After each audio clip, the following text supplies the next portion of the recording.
Adam Weissler here. We're going inside music with the amazingly talented LUCIA MICARELLI. Thank you.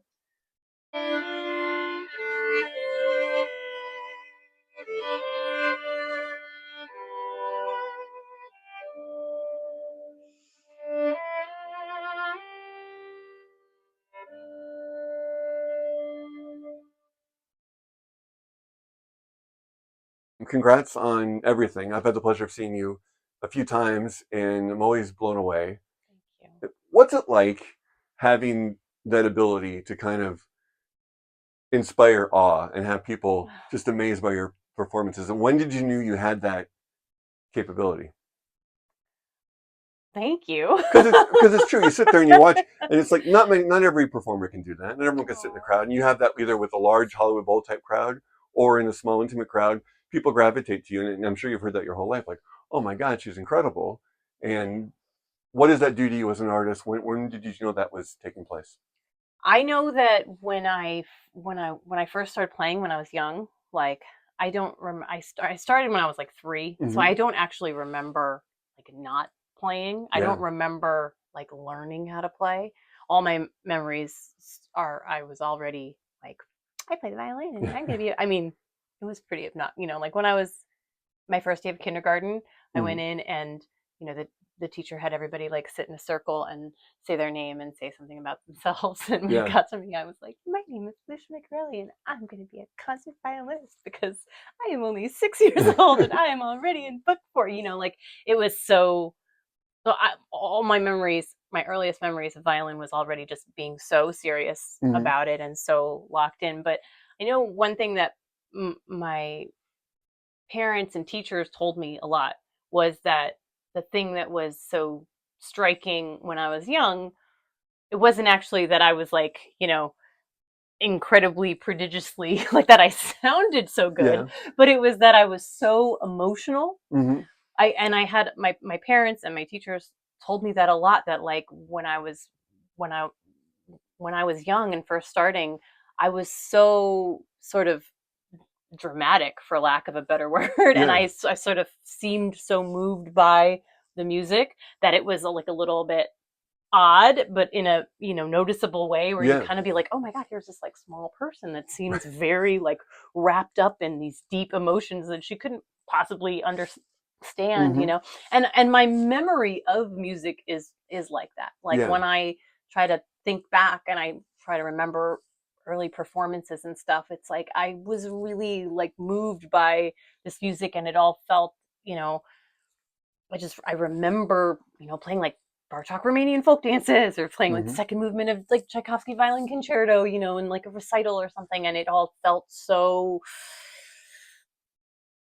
It was like, I don't know. It felt like Shakespeare. Like it felt like the height of, yeah, you yeah, know, of uh, of creative expression hmm, through an instrument. And I think it's that. I think it's that, maybe that spirit hmm, hasn't changed. Like I still feel things very emotionally, and I think it's that thing that m- makes it easier for people to hmm, connect to what I'm doing. hmm, I'm not like a super, I may be trained however I'm trained, yeah, and whatever I have, but I don't think I come across as like a super cerebral, like, or right, intellectual sort of classical musician. And I think it's because like I don't really, when for me the experience of the music is not really, I don't really do that whole. I mean, yeah. it's like I can But it's do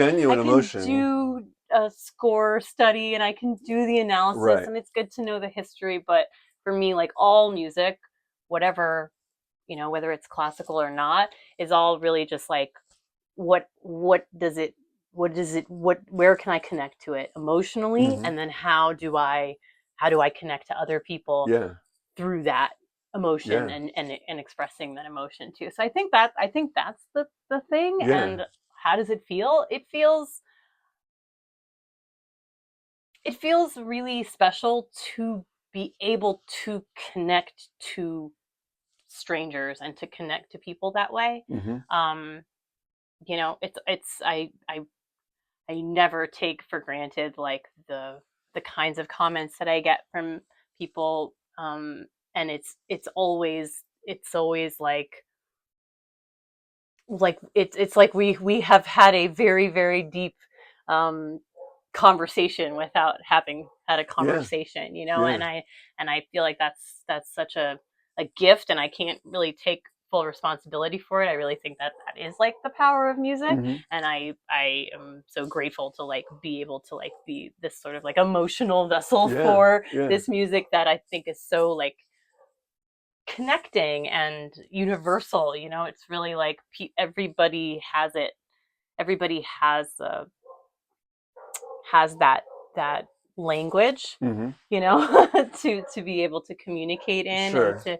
to receive Mm-hmm. through. And so yeah, I feel just lucky to be able to connect to people Yeah. that way. To have decades though of looking out to a crowd and seeing people tear up and seeing that emotion and not knowing what's going on in their heads and having people tell you afterwards, but knowing you're affecting people for that long, it must be, as an artist, that's really what it's all about. Not everyone can do that in their jobs, in their occupation. You can want to, and you could be a wonderful person, nice person, say nice things, and you can whatever. But that's at the heart of what you do Mhm. is everything you just said. Manifested on stage or on record. So it's a special thing for an artist to be able Thank to do that. you. And that's Thank also you. why other artists want to work with you and have, called on your skills over the years besides your own, solo work. I've seen you with Josh a few times, Mhm. Josh Groban. If you can talk about what that relationship's been like with Josh, what that's meant for you as a performer. We Yeah. really grew up together. I I didn't go to like a traditional high school. I was homeschooled from the time I was like 11, and then I was in conservatory for college, but I kind of dropped out after like a year. Mm-hmm. So I always feel like I don't have that. Everybody I know is like, oh, I have like my best friend from college or my best friend from high school. And in a way, I feel like Josh and I are Yeah. like college buddies, Mm-hmm. even though we weren't there. Right. We weren't at college. But like I said, we met. I was 20, he was 21. I did his first couple of tours with him. We were in a touring environment where like we were that age, and then everybody else around us was quite a bit older, and we were both like it was a pretty scary, just sort of, it was all just starting to happen for Josh, and it was a wild ride, and I feel like I got to sort of be right there with him Mm-hmm. on the roller coaster. And so we have a lot of that. We have that kind of relationship personally, Mm-hmm. where there's a lot of trust and also just so much history during a vulnerable time, Yeah. and an intense time, and so many cool things too, like just cool first thing, like I was there when he first played Madison Square Garden. Yeah. I Yeah. remember like being backstage, and he was just like, "Oh my Yeah. god, this is Madison Square Garden," or we And played. he's been there for your moments as well, where you're. Yeah, I mean, he executive produced my first Yeah. album.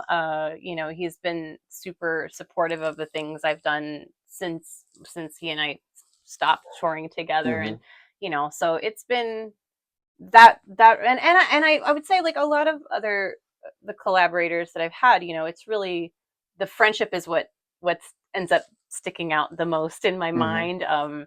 When it's really good, and then you're like, you know what, that person is my friend, and that's really that's Mm-hmm. what the gift is.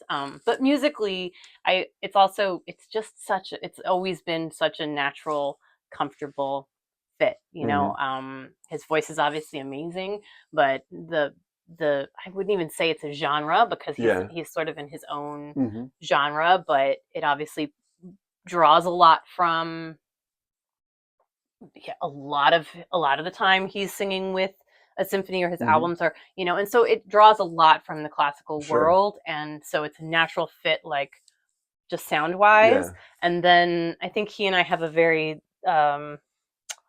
it's not that we're the same necessarily, but I think we have a very good understanding of the other, Yeah. and how they like to do things, or how Mm-hmm. they like to make music. And so it's so easy. Yeah. So easy and so quick Oh, to great. put stuff together. we Yeah.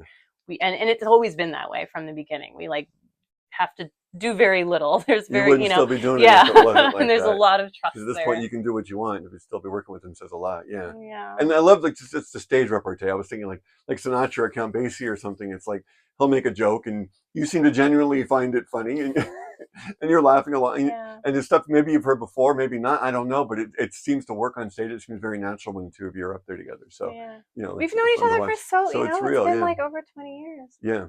You know, I did his harmony tour in 2022 with him, and that was the first time that I was playing with him. Mm-hmm. And we realized like on stage one of the first nights, because he was like introduced, or he was talking about me and our friendship, and I was pregnant with my first baby on that tour, so I was like super pregnant. And we were like on stage, and he's like, you know, oh, this is my dear friend Lucia, and we've known each other for, and he was like, we've known each other for over 20 years. And we had, you know, and there were so many like emotional moments on that tour too, just because, you know, we hadn't played together in so long, but I was pregnant, and it was just this sort of like, wow, like look at, you know, like look at how far we've come. Like we're all grown up now. He's such a great guy. He's fantastic amazing. person. You just tell me just in a couple words, just because people love to hear this kind of stuff. I mean, Jethro Tull. Oh my gosh, Ian is a genius. Yeah. And it's not even, I mean, I think he's an incredible musician. Yeah. But Ian is one of those people where like, he would be a genius doing anything.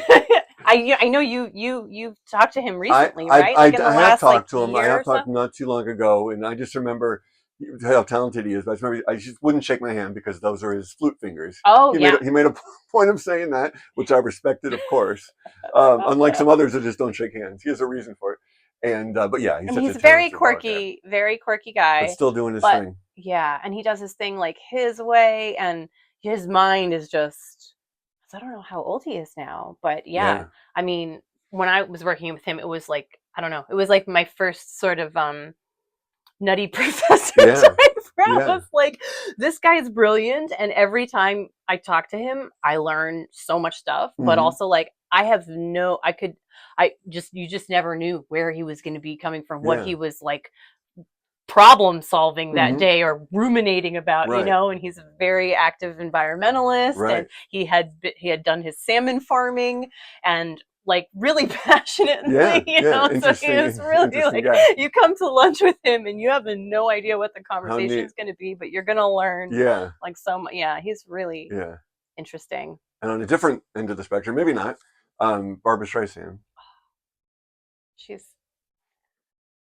She's just so cool and so on it. I mean, you know, I remember I had just sort of, you know, you hear about Barbara Streisand and she's almost like so iconic that she doesn't seem human, you know. And then I didn't work with her for very long. It was a short European tour, but just her complete sort of mastery of everything that she's doing and everything that's happening on the stage, you know. It like, we're playing with, you know, she's singing with a full orchestra, and she's singing, and she can turn around, you know, she'll turn around and be like, the second clarinet part is that, you know, whatever note you're playing, play this note instead, and then sing this other note. Like she has amazing ears. She's such a fantastic musician. Like when I saw her performing, like she does things differently every night, which, as you know, like a lot of singers don't.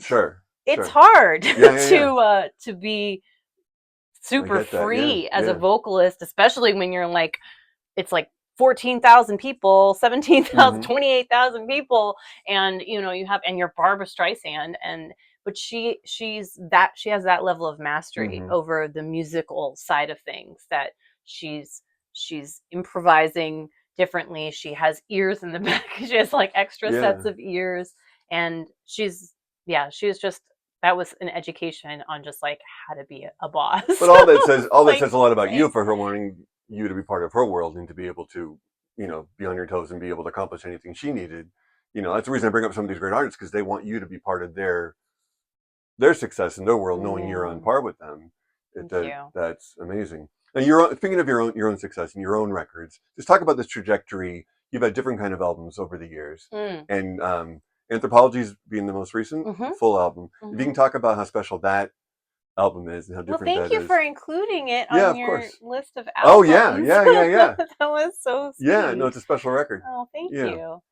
I just got really into folk music Mm-hmm. um a few years ago. You know, I love all kinds of music and all genres, but I will like sort of go off and explore things, and then if I'm really into something, then after I've consumed all the stuff Yeah. that's out there, I feel itchy to try to do it myself. You know, like I did that a couple of records earlier.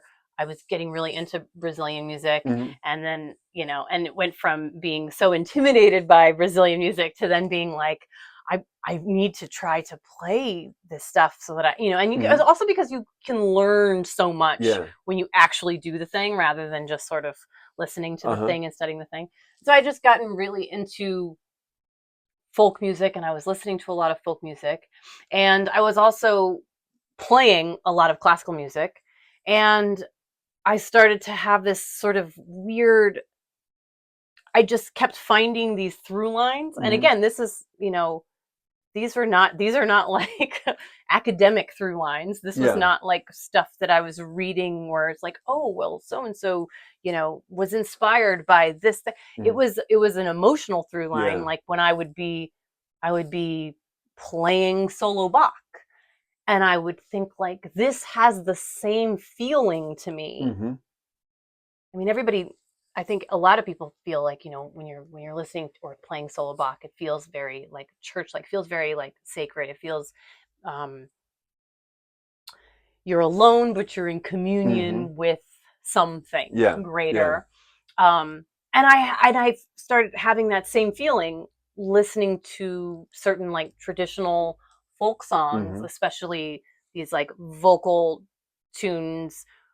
I don't know. I was like, it's the same essence. Mm-hmm. It's this sort of like, And this is an album you sing on, which I do sing on we this should say, yeah. album. But it just felt like the same essence of like a very, very human, and like a person's experience sort of put out into the world, and then reflected back in like all these other human experiences, Mm-hmm. all sort of across, where you're like, wow, like this music is 300 years old, this music is 70 years old, you play this stuff for me today right now, and Mm-hmm. I feel like I can feel the thing. Yeah. Yeah.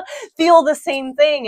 How And this cool. idea of how like maybe the thing that sort of connects genres and connects, like, why is music so important? Mm-hmm. I read this book by Oliver Sacks called Mm-hmm. Musicophilia, Yeah. and that was like just about how music has actually affected the way that human beings, like brains are wired, the way our memory works. Mm-hmm. Like humans and music have Yeah. been sort of, it is an essential part of Mm-hmm. human life, and always has been. And it's weird because Yeah. it's like, it seems like a cherry on top, right? Right. Right. It Right. seems like, oh, it's entertainment, like it's not, it's icing, but it is so deeply ingrained, and trying to unravel like, but why?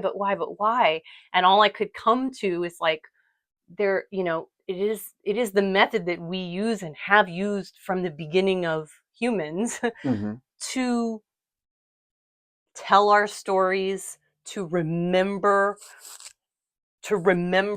the stories that were told Yeah. to us, to teach, to share information, to to to sort of gather together, to celebrate Mm-hmm. or to mourn, to pay Yeah. respects. Like, we use music in so many ways, and so this idea then, so I was like, I felt like, it makes sense that the through line through all genres, there's like an essential core to music, and it is the human experience. Yeah. Yeah. It's really us Yeah. that are not only creating this music, but keeping it alive and passing it on, and everything is sort of developing out of us, and so I wanted to make an album that sort of felt like that, felt like a distilling of music to this most essential human experience thread, and have it feel universal, like the way that I experience it,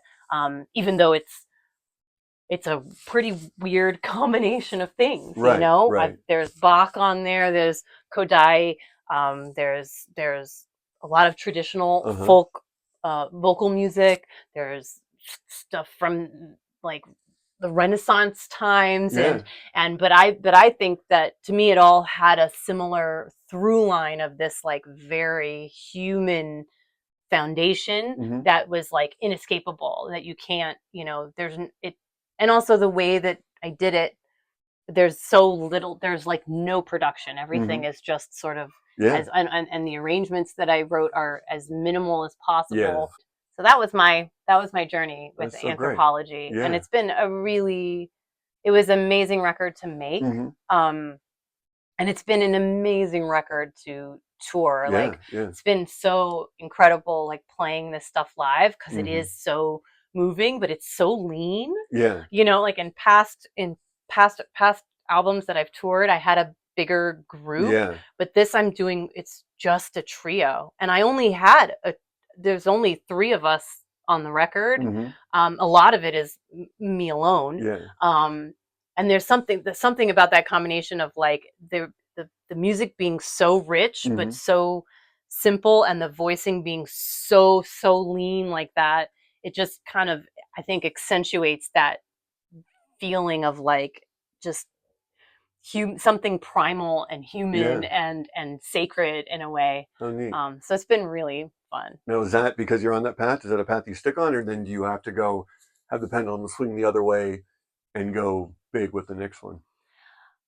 I mean, I think I'll go in a different direction for the next thing. I'm definitely, I feel like I spent a lot of time trying to like, get all the minimize, and try, like I was trying to uncover the roots of something, really. And I called it Anthropology because it felt like I was like trying to like scrape away and understand like what is the essence of culture, like human, and so there is like a part of me now that's a little bit like,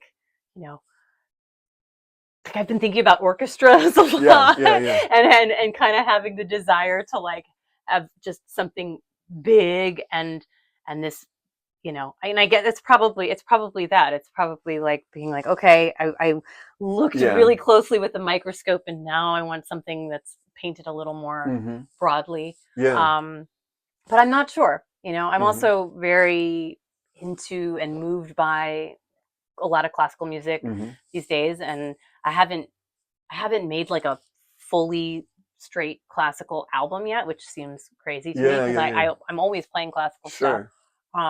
And so I'm thinking about that, but I am thinking about symphonies as well. And shows that I can do with an orchestra, things that I,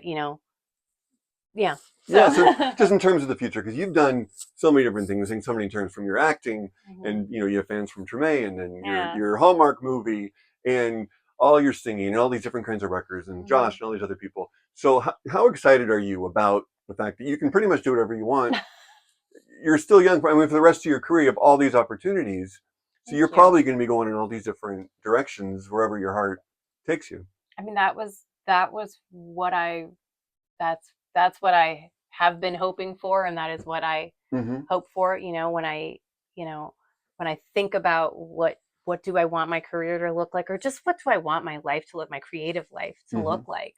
And to me, and I talk about this, with my husband a lot, and I think about, especially now that I have kids, I think about it a lot, and it's this idea of freedom, of like to be able to be in a place where whatever sort of catches my interest, that I have the space to like go all in, because that's how I like to that's how I like to do things. That's how I like to learn things. That's how I like to do stuff. Is to, like, I need to be fully immersed, and let's get in there, and I want to know everything, and I want to try it, and it's going to be a long process, you know? That's just how I learn best. So to be in a space creatively where I can do that. That's okay. And then people are like, yeah, okay, like you can go explore that, and we're interested to see what you find over there, or how it changes you, or how it shapes you, or how it informs you. You know, that's to me like the top tier. You know, just that freedom to learn and to continue to be curious. Like I think that's something that's always scared me, is, you know, to get to a place where you sort of are like, okay, well, I know how to do that. I'm good at that now. I guess I don't need to learn anything else anymore. Which, you know, I know people like that, and, you know, part of me is a little jealous. I'm like, what is it like to feel like you know something? That must feel amazing. Right. But your work's that much more interesting because of that. Part of it where I'm like, I don't ever want to stop being curious. Like, I feel like, you know, if that day comes where I'm just like, nothing's that interesting, that's going to be a real sad day. I don't see that day coming anytime soon. Thank you. But if it's by evidence of your work and everything. And just lastly, you're in here working, performing, practicing, whatever you do in here that makes this beautiful music. At the end of the day, when you go into your house, you're with the kids or whatever, is it silent, or do you have something totally, you have kids' music on? What are you guys listening to? Well, right now they're really into this 20 Trucks Tunes album. But the rest of the time I'm usually trying to educate all of them, you know. So they listen to Brazilian music. I just played Abbey Road for my littlest ones for the first time. Wow, cool. All the way through yesterday. It's the first time that they heard that whole album, and they know like what an album is. And so they were asking, like, my 3-year-old, like, I played a little bit of Come Together, and then he was like, what is this? What is this? Does it have trucks in it? And I was like, no, it doesn't have trucks in it. He's like, what is it? And I'm like, it's the Beatles. And he's like a couple minutes later, he was like, I like Beatles. I like this. Is this an album? And I was like, yeah, I can play you the whole. He's like, can you play the whole album from the beginning? And we listened to the whole album. You're raising them right. We're trying, you know. But I also, like, for me, myself, if I'm like in the car by myself, which never happens, but if that happens, I'm listening to like Miles. Okay, sure. Like, that's just my comfort stuff is like Kind of Blue, and I mean, there's a lot of jazz records that, like, so jazz, classical with my husband, trying to listen to cool rock and bands and stuff with all the kids. Sure. Yeah, how great. Yeah, how wonderful. But there's a lot of music happening all the time. Awesome.